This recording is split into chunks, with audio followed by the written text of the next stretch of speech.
From the nation's capital, this is the Fly Fishing Consultant Podcast with your host, Rob Snowhite.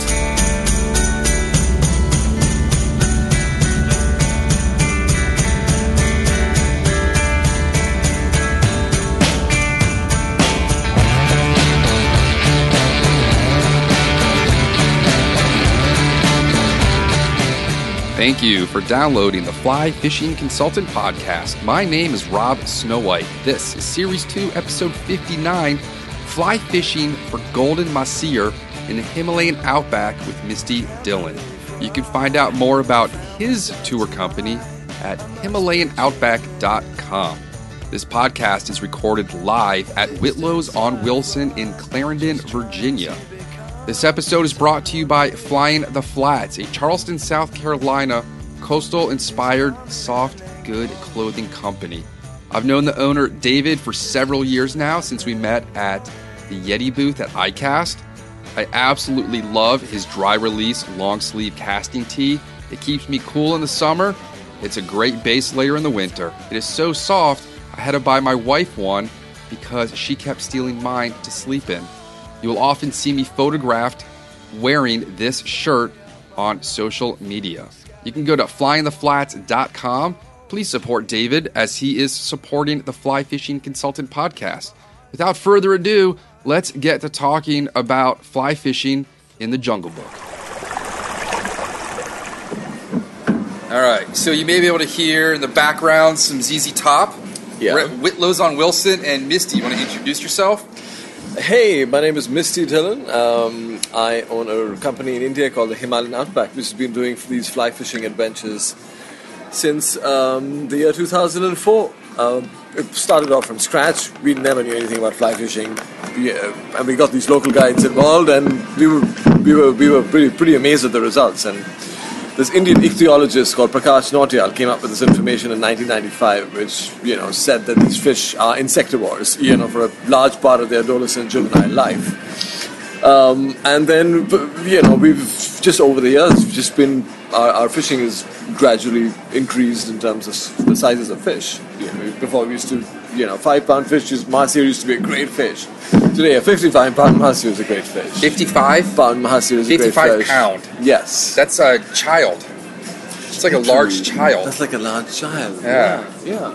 So one question is, you run a company in the Himalayas, but you're here at beer time more often than people that live here. My wife, I fell in love with a girl from here. And so she brought me back here. Okay.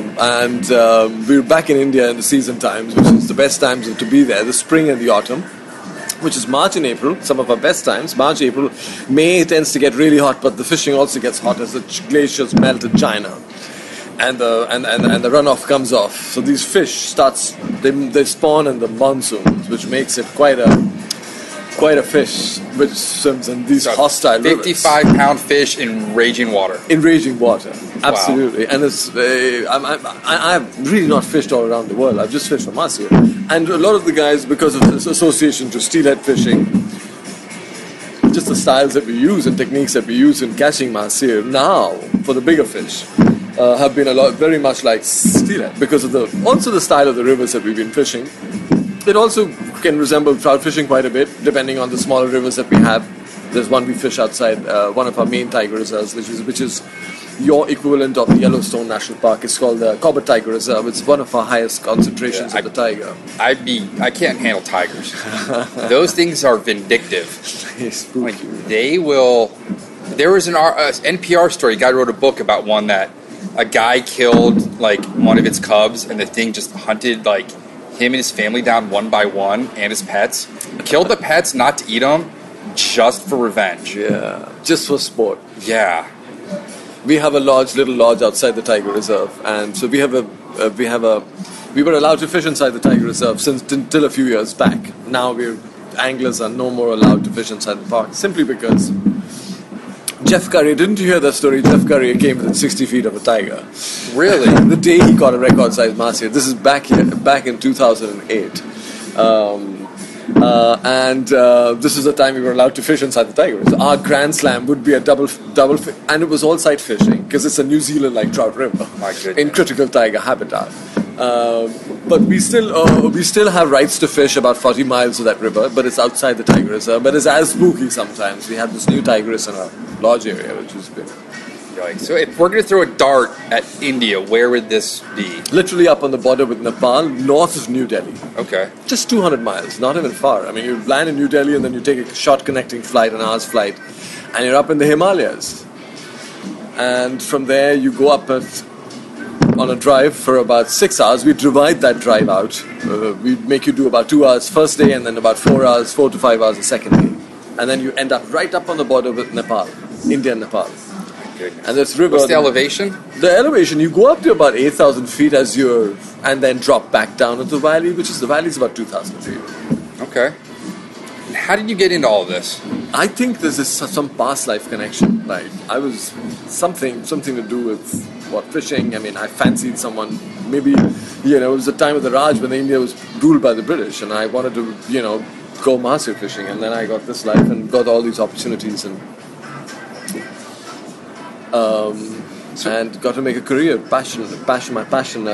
job out of my passion. Yeah. So the Mahseer, you call it a Mahseer. A Mahseer. Maha is a beautiful name in Hindi, which is our native language. It means great.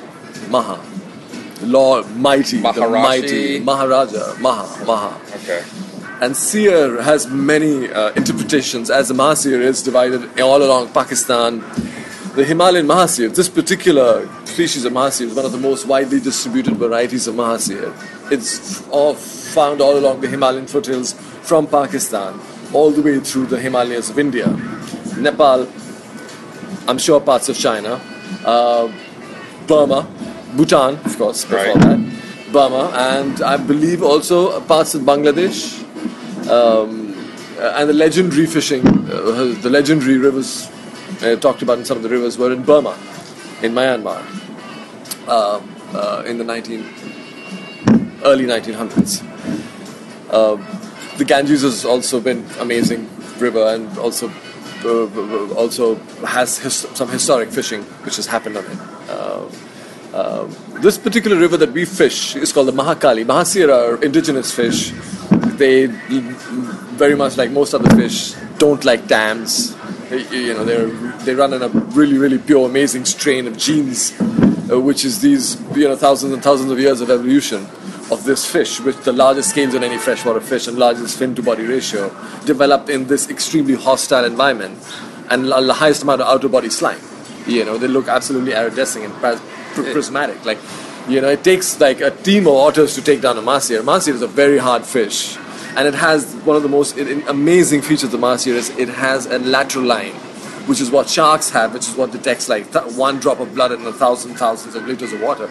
These things can predict landslides, earthquakes. They just hear everything. Earthquakes, and they're just so sensitive that lateral line makes it, which is why they're like the permit of freshwater fishing. Okay.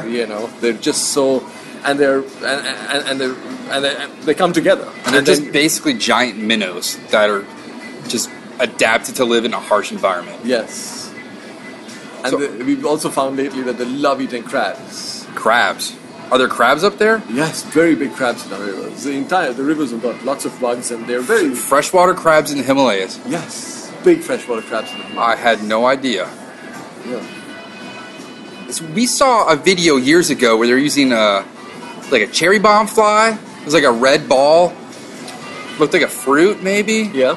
Mahseer are omnivores. They will take the opportunity to eat anything. If there's a little monkey sitting on this tree and he's dropping in the water, then the Mahseer are going to eventually end up eating it. In fact, the old fly fishing record was by a British lady. I think she's English. My friend Charlotte at Ardvock MacLeod in England told me about her. Her name is Leela Rowcliffe. She fly fished the Ramunga inside Cobbett Tiger Reserve, the legendary river, the river, the Teviot and the Spey and the Tweed of Scotland, salmon fishing. This was for Mahseer fishing. A river just came out the Himalayas into critical tiger habitat and the most stunning elephant grass, and you're fishing in this crystal clear New Zealand like trout river, absolutely full of Mahseer that you can sight fish for. And she found that these fish were eating, the langurs, our native monkeys, were dropping in the water. And she found this Mahseer feeding right under there, and she tried to fly to replicate the droppings, and she caught a 35-pound Mahseer, sight fish for it. Oh my goodness. Jeff Currier did it a few years back with sculpins, with Morris sculpins. He sight fished for these guys. We've never been a wildest dream seen guys just chucking ducks, sculpins at these things, with streamer express lines, and like sight fish for these like 25, 30-pound fish. So what kind of gear would someone need? Do you guys outfit if someone doesn't have their own? Yes, literally, we've everything. Okay. We've got Temple Folk Outfitters and hatch reels that hooked us up, and so we'll hook you right up. The tackle is a delicate balance between power and presentation. You don't want to go like slapping the water with a 9-weight. You want your 7 weights, maybe an 8 weight in heavy water. But that's the delicate, because these are powerful fish. First run of a Mahseer will, it burns out many reels. I mean, it's like a saltwater fish. What kind of tippet would you use? A lot of times we use a saltwater tippet, 20-pound. Fluoro? Pretty much. Hard fluoro, hard alloy, mono, the kind of stuff they use for GT fishing sometimes. Right. Are there fly shops in India? No, they're not. We take everything from here. Right. You guys are awesome. You guys, everyone helps us out so much. That's great. Everyone's so helpful here. So we take everything back with us and order it online and have it delivered back in the Himalayas.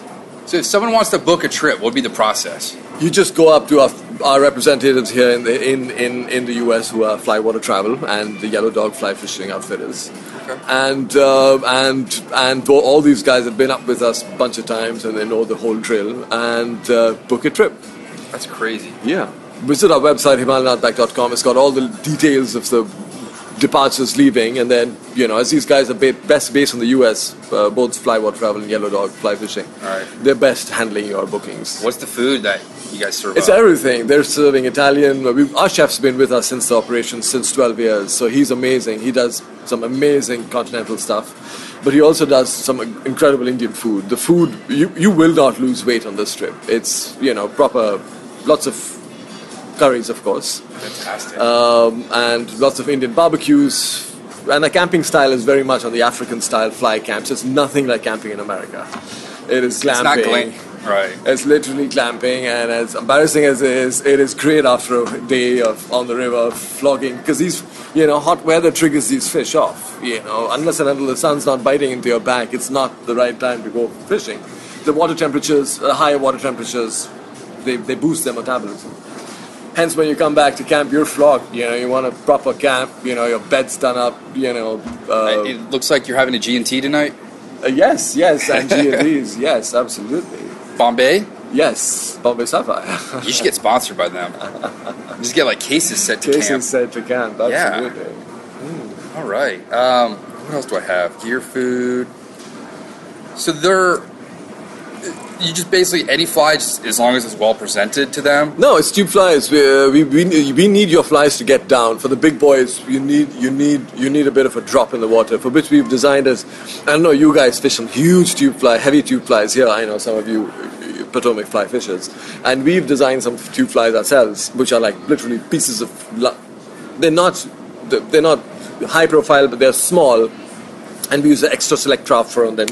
We'll very lightly dress our flies to be able to let them get into the current as soon as they hit the water. Right, just get it It's down. to get into that fast water, because the Mahseer are holding in much faster water than you can imagine. That's why the first run is just so powerful.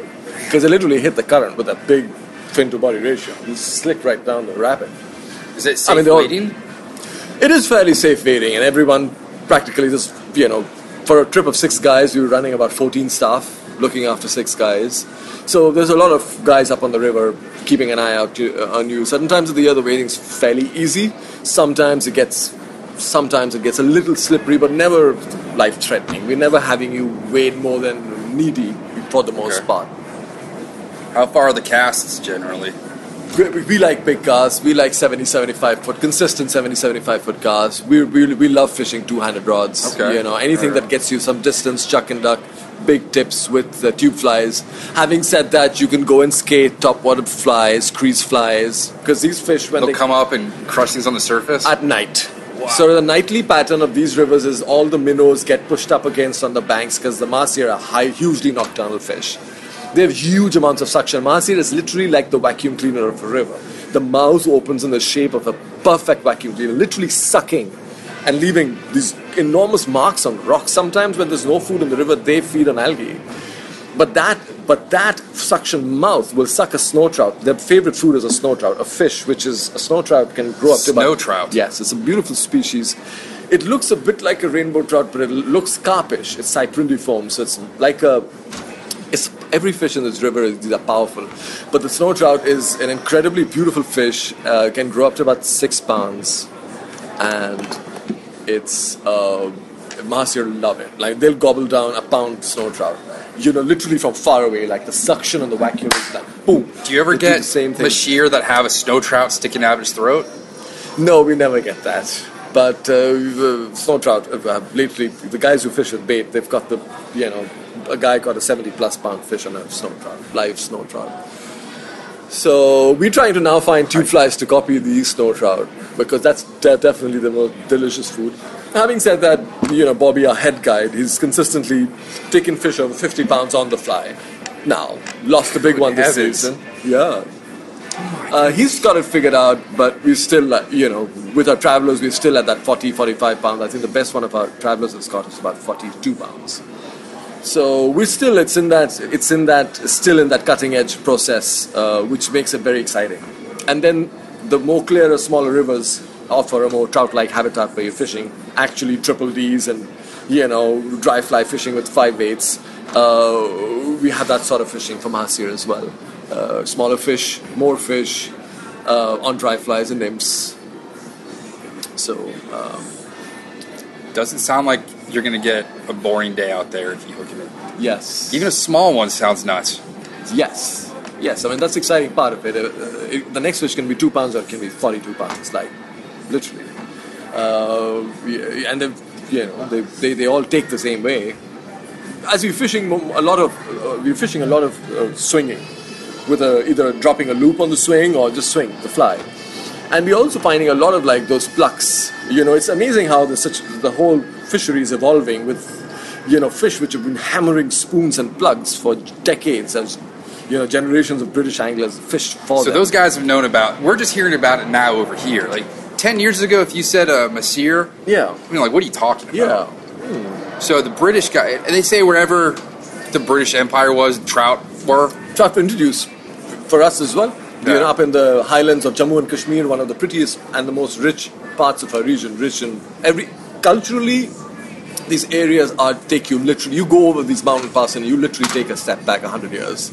In tradition, in folklore, in stories, in medicinal use and plants and medicinal, healthy, societies, which is, families living together in harmony, entire villages working as a team.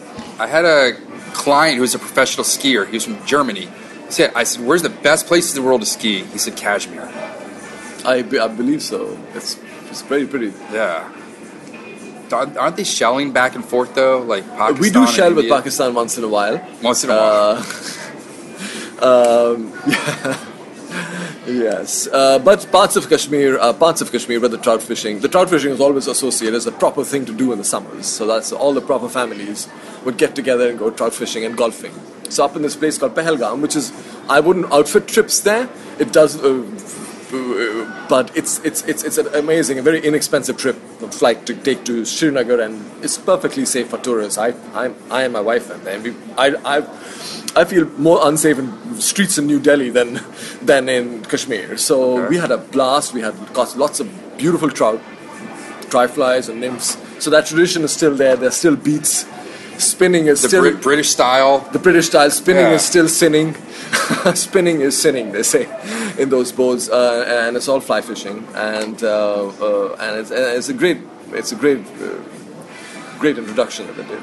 Do you guys have to wear like tweed and at all? Probably. What would you wear out there for like the heat, mosquitoes, bugs? No, surprisingly, you'd be surprised. Like, as much as India. Our travelers get bit by a mosquito, maybe in Delhi, maybe in Delhi they'll get bit by a mosquito. Outside of Delhi, because the moment you're landing in Delhi, we'll literally take you and put you up in a 5-star, 5 miles from the airport, and then you're on a next domestic flight out into the Himalayas. It's a short flight, 5 times a week, which literally takes you to the base of the Himalayas. From where you start your drive up to a 7,500 foot lodge, which is a lovely lodge which overlooks the grand panorama. So as you're driving to Nepal border, imagine geographically you're getting in you're standing in the edge of the world with the fish are just the icing on the cake. With 2,000 miles of, like, you're standing on the edge of the mountains as you drive for the 4.5 hours to get to the river. You're standing in the panorama with Pakistan 2,000 miles and K2 to your west, China to your absolute north, and Nepal to your east, with Mount Everest, maybe 300 miles as the crow flies, 350 miles as the crow flies.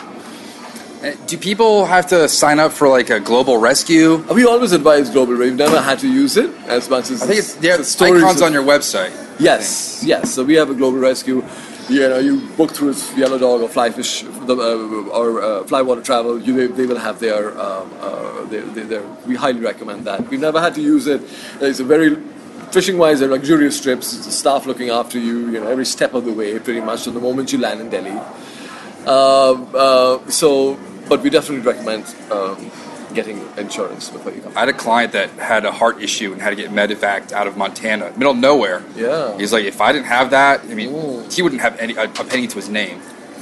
Wow. If he didn't have the global rescue. Wow. He said it is one of the best investments for traveling you can make. Yes, absolutely. They do a great job. What should people not bring with them? Too many dry lines, too many intermediate lines. We like the first thing we like to see in your fly box is literally like a 300 grain sink tip, like floating running line, standard TD, Rio, Airflow. Everyone makes them just a standard, 30 foot, 27 foot, beautiful, well made 300 grain sink tip with a lovely running line behind it, which is robust. Our rivers, you don't get a lot of backcast space. You pretty much all rolling. Which is where the shooting heads come in. We do like literally two hauls. One haul, tip is out, second haul about 2-3 feet of line out. Put it out there, carrying these heavy flies. Which is why a lot of times when you're fishing a lot of water, we almost prefer that you fish a 200 rod, just because you can just cover so much more water with it. Plus, in that heat, that sounds like a lot less energy expended on the angler. Yes, I like the combination of a double and a single-handed fly rod because these fish are so freaking smart that sometimes just getting up to them, you need a single-handed rod and a stripping basket. Man, you need to make that first cast 30 feet away. They will come right across the river to check it out on the first cast. Their lateral lines are so in tune. You'll have a 30-pounder like just literally in crystal clear water, literally come right up to you. Check it out, and he knows you're there. How old would a 30-pound fish be? Probably about, they say, a kilo a year, say about 15 years. So they remember the old British years. dudes. They remember the tweed guys there in their wellies. Taking out their parents. And yeah. That's crazy to think that. Do you ever, one accidentally dies and you get to open it up and see what's in its gut and just... Probably crab, probably like snow trout. These bigger fish are eating, they need to eat big food. They're expending a lot of energy in that water as well. Can you eat snow crabs? So you could. I'm sure nobody eats the crabs, but snow trout are delicious. But all the fishing is catch and release, just part of this whole policy because we have thousands and thousands of years of cultures in these rivers, and we have to kind of set a good example in front of them. Well, if you guys eat everything, there won't be business for you. Absolutely, there won't be fish left. Absolutely. And that's something the valleys have done very well. The young men of the valleys have got together and they make a lot of these guides who guide people. They've learned, there's a lot of English emphasis in India, so a lot of them, even though they do speak broken English is the dominant. Everybody wants to speak English. That's what I found out in Montreal. Everyone started off with French and then realized I didn't speak French and would just go straight to English. Made my life much easier, except trying to buy beer at the grocery store. I was buying 2% light beer because I couldn't read French, and I'm sitting there drinking. I'm like, this beer tastes like piss, and I don't feel it buzz. And it turned out because I don't speak French. Wow. So what if you're not an angler? There's other things to do that. It's incredible. It's incredible. Ornithology. So no, you start your trip if you're not an angler. We work with one of the finest naturalists of the country. Really, this guy called Ritesh Suri, who takes these amazing nature treks. into these high-altitude Himalayan national parks within the tree line. So you have all this amazing flora and fauna sitting up at about 8,000 feet with the Himalayan views, in your face Himalayan views. Have chances of, setting up trap cameras to see leopards. I've got massive leopard population in this particular region, Uttarakhand. We have snow leopard or like a... We had the snow leopard further higher up in the Himalayas. Yes, we do a snow leopard trek as well, incidentally. Our company, Himalayan Outback, does a snow leopard trek.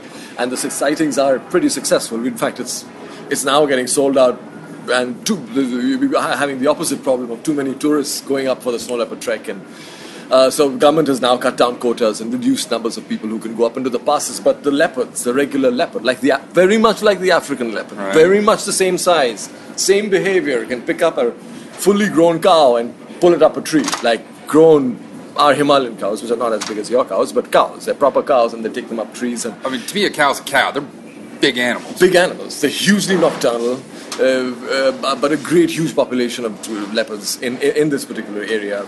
We have the Himalayan black bear, probably about 300 varieties of birds, including the great Indian hornbill, which is various varieties of parakeets, flycatchers, amazing exotic birds. So the birding, the Himalayan views, and as you drop down into the valley, you hit the Jim Corbett Tiger Reserve, the national park with one of the highest concentrations of the Bengal tiger. And that's where it's the only park in the country, India, which allows you to spend the night inside the tiger reserve. So yeah, I'm going to pass on that. There are very few animals that I'm scared of. And we're talking like basset hounds, scorpions, cobras. Are there cobras there? They're like the most docile snake. We're going to do it inside. Oh, okay, yeah, we'll start in a bit. Okay, buddy, I'm going to get something. Right on. He got the Regal Vice to start with. Oh, cool. Yeah. Cool. He said, what should I get? He went off. Got the full rotary Regal. Awesome. Yeah, man. Awesome. So cobras? Oh, yeah, king cobras, record-sized king cobras. But that's the most docile snake. I see people that give them water and they'll drink out of bottles. But the fact that they can kind of arch up and look at you in the eye. I've never seen that in my life. None of my staff, like 14 guys, no, maybe one or two have seen it. But no, we've got this crazy guy who goes around, he's a snake rescue man. So one of the Himalayan villages, because one of these snakes, because our houses in the Himalayas are made of stone, slate, straight up. It's all stone, like the walls like solid 6-7 inches thick. And when the snakes get in there, and they're all very partially lit up with all these, it's very hard to get them out. And there's this dude who he's a fishing guide as well. That's his thing, call him over. He just goes and catches it. He's crazy. Oh my goodness. But those snakes are the most docile snakes. I'm more scared of the smaller ones, But luckily the times of the year that we do these trips, there are less snake times. Snakes are more in the monsoons when the humidity and the heat pushes them out of the ground. My goodness. What do they eat?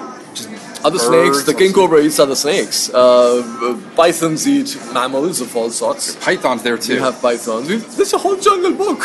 My goodness. If we go 300 miles further east of our park, we have one of the greatest success stories of the one-horned rhino. So we've got 300 miles from our tiger reserve and where our lodge is.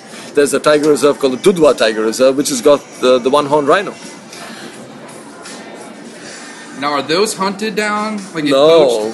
How do they keep poachers out of the park? It's one of we're one of the best, one of our biggest success stories to brag about is the one-horned rhino. We've done we started with something probably 300 or something. It's up at over 3,000 today. Wow. They've just done so well. They've done a brilliant job. For a country with the biggest population in the world, you come and see our wildlife. We've got more tiger reserves now, we've got more national parks getting declared every year. It's amazing. More and more tiger reserves, more lodges going into tiger reserves, more ecotourism. Indians want to get up there. They're fed up of all that, the corporate, ruts of, we're aping the Western lifestyle and trying to have that dream life. Everybody wants to get out there. And those animals are worth so much more alive than dead. Just for the tourist dollars, and whatever travel visas, all that. WWF, I think the forest department of our country as well. They've done a reasonably good job in getting all the... You see, our population also works as intelligence. You've got so many villages surrounding national parks. So many people, so many eyes, so many ears. And they're going to protect the investment that's in there. We worshipped animals for hundreds of years. Yeah. We worship mice. We worship everything. There is that... they will... Maybe, you'll have the odd case you'll hear of, but everybody respects animals. fascinating. Do you have to get like shots and stuff? Any inoculation? I would before? check with the CDC website. It keeps changing. Not that many, I believe. How often do you get back there? And do you get to fish? Or are you working the whole time? I used to get to fish a lot before, but now I'm working. And letting the And younger you're a dad. And I'm a dad. Yes, absolutely. So the next project is to get this little one onto a fish on the swing on one of the trips. My daughter, we haven't been out in a while. I think we're going out on Wednesday. Oh, cool. We're going to take the boat out after camp. Oh, where are you going? Yeah, just out in Reston. Oh. Yeah, And trolling fish. motor. Oh, Let's cool. go for largemouth and bluegill. Cool. Awesome. She's got camp there on the end of the lake, so I can just Wow. go pick her up. Yeah. That's awesome. This Yeah. is the best development. I'm looking forward to getting her to tie flies. Yeah. So I can put her to work. Get to work. Didn't Absolutely. I need 3 dozen of those. I got clients this weekend. Any other crazy stories from the Outback? We get some incredible storms, and it's like sometimes it's like China is because the mountains of China are right behind the big Himalayas. They're impenetrable because they're so high and hostile. Yeah. Everything has Right to go behind. around it. It's like 2:30 in the afternoon, and it's like China has thrown like, bombs on us or something, and it's just these incredible lightning strikes that you're having on top of these hilltops, like a missile attack, and it's incredibly. The entire camp wakes up, and you all go and sit outside, and it's kind of What does partially the fish raining. do? If they can feel landslides, What will happen to them in lightning, right? Yeah. It's amazing. Just the high pressure comes in, and then you can start hearing them feeding at night on the surf. Like, poof, poof, poof, poof. They have amazing suction. They feed like any saltwater fish at night. When the barometer goes up, suddenly you've got like put the feed bags on. because these minnows get all pushed up against on the banks, and you flash the lights, you can see all these prismatic things running everywhere. And then every once in a while, you'll hear the congregation of a bunch of Mahseer collect them, push them up against the bank, and just lash them out. My goodness. It's incredible. What about the stars Sounds at at night. The sounds at night are so incredible. Yeah. And then there are alarm calls, because the alarm calls, the deer, the monkeys. Do the monkeys steal your stuff? They don't, but they call when the tiger or the leopard is around. Because the monkey is the absolute final giveaway. The deer is called first. Yeah, the we're barking gonna get deer. The barking deer calls first because he's Barking the most. deer. It's a barking is a small hog deer. It's called the manjak. He barks first, and then the big sambar looks much like your elk. And then it's like, oh, there's a predator in the area. And then when the monkeys call, then it's just like a giveaway. It's like seal the deal. That's when I'm in the car with the locks down. That's when you're sitting in your tent saying, no, but these cats it's gone into their genes to avoid human beings. We've hunted them for so many generations. We're not their natural food. They're coming to camp for dogs. They're coming to camp for scraps of meat from the last night's Sounds like the barbecue. coyotes around here. Pretty much. I mean, they're big cats, but they're I've spent probably about 20 years on those rivers. I used to be a rafting guide before Himalayan Outback. Camping and absolutely, right, literally staying under, you're river guides, you run a class 4 river, you're so tired by the end of it setting camp, you don't even set up your own tent, you just flip a boat over and you sleep under it, right? We've had leopards so close, never any issues. Just wake up and you see tracks. And from it's the night just so before. fascinating, it's like, as long as there's no elephants, like elephants is like bad news. It's the trample stuff. Ask Jeff Currier and he'll tell you some elephant stories. Really? Just they're bad news. Amy, who's a TPFR member, did a trip recently down in Baja. She posted all these pictures, and then it's like a dinner group, and there's Granny and Jeff, just randomly with her Awesome. at dinner. I was like, how'd you land that one? They're such awesome people. Yeah, he's just God. I don't know if it's luck or what. No, he's just. I've fished with him He's so so many times. talented in many ways. I mean, the few guys you can say that about, literally. I mean, off the back of my head, like just top rods ever. Just sit there on and the watch him. exploratory trip, Jeff. Help, Jeff, help. It was he just really like that. I went up to him on a show in California and like, dude, you gotta come up and check these fish out. Literally, we gotta figure these fish out.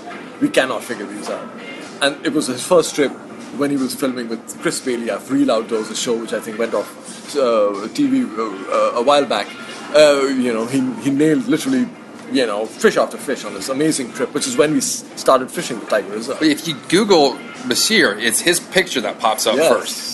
He's an incredibly talented man. Yeah. My goodness. Let's see what else.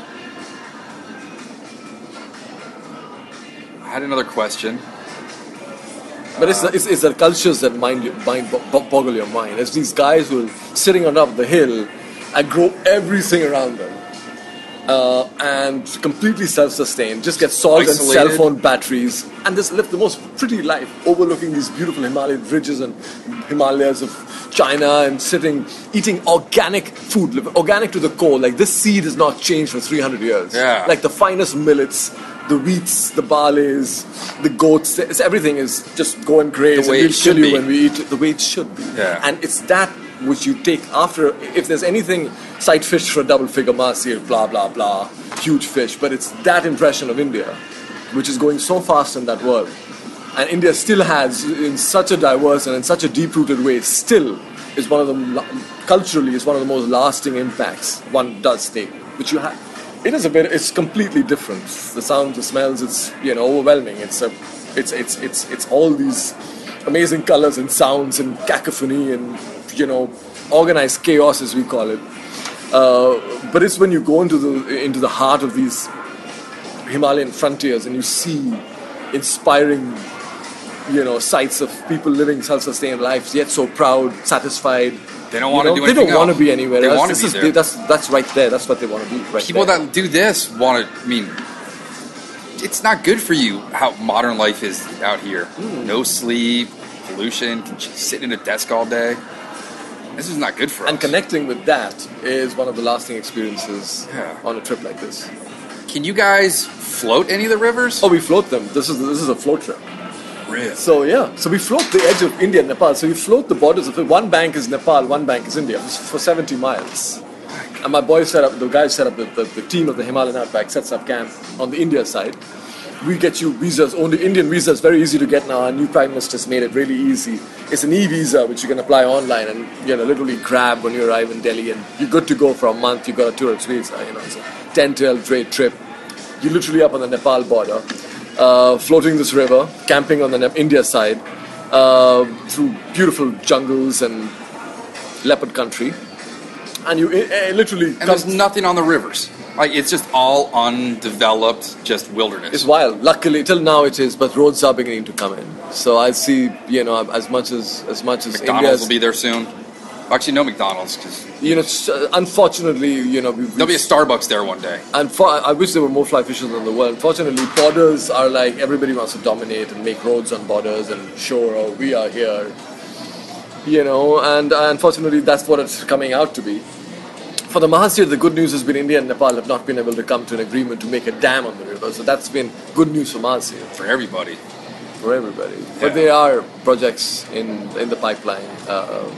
Do we need to start getting the fly fishing community behind Yes. anti-dams up there? More fly fishers in India, the more fly fishers in India, great rod companies like Temple Folk Outfitters, because they make good quality rods for such good value for money. Absolutely. I see a great market for them, and I had Himalayan Outback, literally them outfit Himalayan Outback completely with all their fly. We love their rods, and they're so well priced, and they're such good quality products. And I stand behind everything. I wish we can really go out there and get some more Indian fly fishers, because they are the key to protecting to really really. The environmental community in India blows my mind. People are passionate about everything. No idea. People are so love their animals, and the conservation bodies, for good and bad, are growing hugely. So I'm very excited to be a part of this thing in India, Bhutan, Nepal, and I would love to take these seeds and plant them into Nepal, because I know Nepal desperately needs programs like this, conservation, angling. Community-based angling tourism models. Community-based angling. It's not all just communities. Not just mountain climbers, but there's a whole other outdoor industry that These actually guys, who's brings going money to care for these rivers? The river runners are going to run right through, blow right through the water and go down. The fly fishers are going to end up spending hours on these rocks. They're going to look at these things more carefully than anybody else, any of the other sportsmen out there. And water is, it's going to be the big one. Have there been any environmental issues with the glaciers melting faster now? So they say. We don't notice it. We do notice very erratic weather patterns sometimes, but a monsoon is a monsoon. Monsoon's a monsoon. Every 10 years, it does let you know I'm around. Every 10 years it comes around and just knocks on the door properly and says, "Just get your act together, guys. I'm around. This is what I do." We haven't had a big hurricane here in a while. East Coast is due. It's great to not take life too much for granted and control too many things. So let's talk about the magazine article you were featured in. It was Vogue? Oh, yes. We had our first group of lady fishers. Our first group of lady fishers came, and one of them was a writer for the Vogue magazine. And we had a lovely trip. They started it off with going to the Jim Corbett Tiger Reserve, spending a night inside the park, seeing lots of wildlife with this really amazing dude, Ritesh Suri. He's an amazing naturalist, and he's got a great team of trackers who've lived around this park for over 20 years now. And then took that adventure up to a high altitude national park called Binsur National Park, which is you get a very in-your-face view of one of our highest mountain peaks, which is just under 8,000. It's 7,780 meters. It's called the Nanda Devi. It's a massive mountain peak, which is 7,000 meters. So yes, it's a highest. 14er. It's one of our highest mountain peaks. So you're in an amazing view of this, and you stay in this lovely lodge inside. And from there, they drove via these ancient temples, said to be over 2,000 years old, all the way to the Nepal border from a different direction, and drafted the. I'm from here, like 1970s architecture is old to me. 2,000-year-old structures is unfathomable. Yes, and then you can just get lost in that world. It's just you can just keep digging and probing into things, and there's just no end. It's just so much going on. Yeah. Fishing-wise, the Mahseer is pretty much the only fish you're going to target. Is it it should be on everyone's bucket list? I think the Mahseer is a great fish because it's not that it's completely different. It's completely off the menu. It's like it's almost the whole mystery behind it and the whole legend behind and the toughness of trying to catch it. It is really one of the pinnacle fish to catch in. Legendary fish to catch. It's like probably a king salmon on the fly, or a steelhead on the fly, But in the Himalayan mountains, in the Himalayan mountains, and in rivers as fast as any of those, BC Falls and all of that. What was I talking about just before this? I completely lost myself. Just like the bucket list fish. Bucket list fish. I mean, it's going to kick your ass so bad it needs to be on your bucket list. So since this is and your it just job, almost gets back into it that you keep coming back to it. It just gets into your head, so it can play with your head so much that it's for an angler, for the ultimate journey of an angler. What's your bucket list? Since this is what you get to do. My bucket list is definitely king salmon, from what I've heard on the fly. Steelhead is my legendary. I love steelhead. I've never caught one. I've Atlantic salmon as well, but permit, but just going into these amazing places, without a mindset of just learning from these amazing old cultures, these excuses to get back into ourselves, and just the journey of an angler, with these fish bring out so well in us. So. Fantastic. All right, well, let's wrap up because we got to go tie some flies. Awesome. Again, where can people find you online? You can find me on HimalayanOutback.com or Yellow Dog Fly Fishing Outfitters and FlyWaterTravel.com. 3 best places to find me. Are you going to do any of the shows this winter to promote? I would love to. Probably not this year because of her baby, but next year for sure. Gonna get on the road, and it's great fun to be up with Jeff Currier and all the dudes in the industry, and can't wait for it. Awesome. All right, well, thanks. I've been trying to get you on this for a long time. I think it was Dan that introduced. I actually had talked to Dan for about 15 minutes today on the phone. Oh, cool. How's he doing? He's good. Cool. Been traveling with his family a lot this summer. He lives in a beautiful part of the country, man. Vermont is just absolutely paradise. Yeah. We miss him down here, though. Yeah, absolutely. All right. Cool. Awesome. Cool. All right, dude. Well, thank you so much. Hey, thanks for doing this. Sorry, I was late again. No, it's all right, man. It's Northern Virginia traffic. Yeah. All right, we're going to go tie some flies now. Cool. Thank you for joining us for the Fly Fishing Consultant Podcast. For more information or to contact Rob, please go to www.robsnowhite.com.